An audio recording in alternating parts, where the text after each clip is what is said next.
بسم الله الرحمن الرحيم. عنوان هذه الحلقة: رحلة افتراضية مع ابن الأسير المؤرخ العراقي العظيم. ابن الأسير، وما أدراك من هو ابن الأسير؟ بصراحة فليفتخر العراق بإنجاب ابن الأسير المؤرخ العملاق. ما هذه الغزارة التأليفية العجيبة؟ الآن لا نستطيع أن نؤلف مثل هذه الأعمال إلا فريق عمل وميزانية وهيئة تتبنى المشروع واستعمال الكمبيوتر. كيف ألفوا؟ هذا السؤال لا يزال يحيرني. نفترض أن ابن الأسير بعث حيا، هذه رحلة رياضة ذهنية، فيتم سؤاله: ما تخصصك؟ هل أنت قديم أم عصور وسطى أم إسلامي أم حديث؟ فالرجل يتعجب من هذا الكلام، وعندما يجدونه يتكلم عن الروم والصراع المسلمين معهم قد يقول البعض: لو سمحت هذا تخصصي. أشياء غريبة. كانوا موسوعيين ولم يسجنوا أنفسهم في سجن التخصص، وكتبوا وألفوا في التاريخ بعمق عجيب، وأدركوا، وهذه نقطة مهمة، أدركوا أهمية تسجيل هذه الملحمة الكبرى في صورة الصدام بين الغرب والشرق. فكانت مؤلفاتهم مادة للحصول على الماجستير والدكتوراه من جانب باحثين من الشرق والغرب. أخطر شيء تقسيم التاريخ تقسيمات هلامية لا توجد إلا في عقول المؤرخين الذين يتصورون امتلاك حقب من التاريخ. هل هذا كلام؟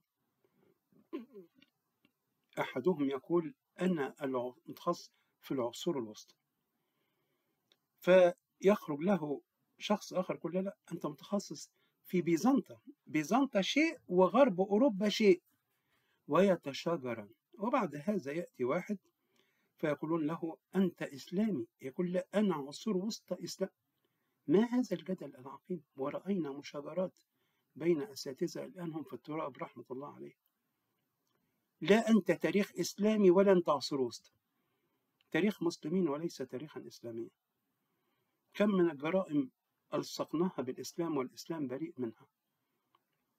وما هذا الوهم الذي اسمه العصور الوسطى؟ لا يوجد شيء اسمه عصور وسطى. ومن يتوهم للحظة أنني أقول هذا الكلام لمصلحة شخصية، أقول له: ما أضيق تفكيرك. هذا الموضوع قديم، عاصرت منذ أن كنت معيدا، فتصارع الأساتذة، وبعد هذا اتضح لي أن القضية ليست هكذا. ومنهم ما كان معه لا ليسانس تاريخ ولا ماجستير تاريخ ولا دكتوراه تاريخ، وإنما خلفياته كلاسيكية صرفة. وعندما أشرف على دراسات تاريخية كانت مأساة كبيرة. فالتقسيم الثلاثي أكذوبة، ولنعلم أبناءنا بصراحة أن التاريخ نهر غير قابل للتقسيم. قررت لجنة المناقشة منح الطالب درجة الماجستير في موضوع كذا. إذن فأنت كلمة مؤرخ كلمة كبيرة. المؤرخ والأثري السوري الرائع الأستاذ الدكتور مأمون عبد الكريم قال في إحدى المناقشات: يا جماعة كلمة مؤرخ هذه كلمة كبيرة فلنعرف قيمتها جيدا. هل بعد أن يقال عنك تشرفت بأن تكون مؤرخا نسجنك في غرفة وتتوهم أنك صرت سيدا لهذه الغرفة التي تحتوي عدة قرون؟ ما هذا الكلام؟ ما هذا الكلام؟ ففعلا التقسيم الثلاثي أكذوبة، وسوف أصر على هذا بقناعة تامة. كتبي الأخيرة لا يوجد فيها عبارة عصور وسطى. وقلت مرارا وتكرارا أنني ناقشت 15 رسالة في بلادنا الحبيبة مصر على المنصة، والمشرف يستمع.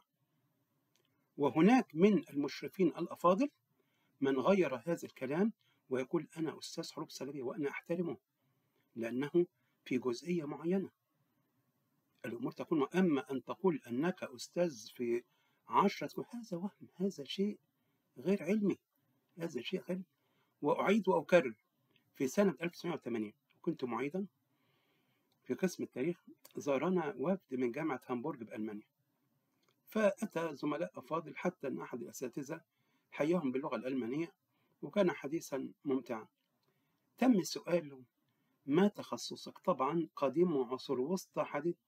الرجل رد قال: أنا متخصص في الدراسات الخومينية في هذه النقطة بالذات، وهذا هو الصواب.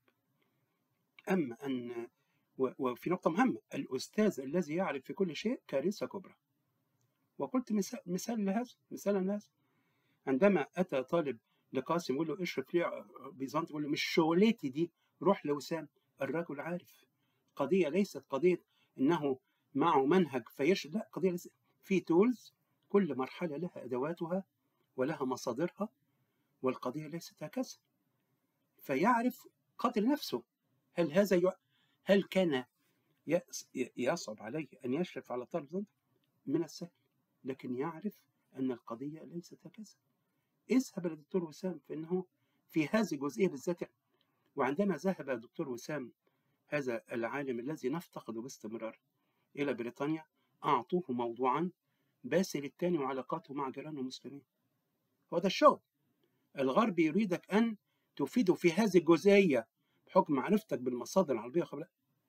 فبصراحة سوف ألح وباستمرار، وأنا لم ألزم أحدا. يعني هل أنا معي التاريخ أقسمه؟ لا، أنا تريد أن تقول لك عصور وسطى، تفضل، ما شاء الله، واستاذ ل10 قرون.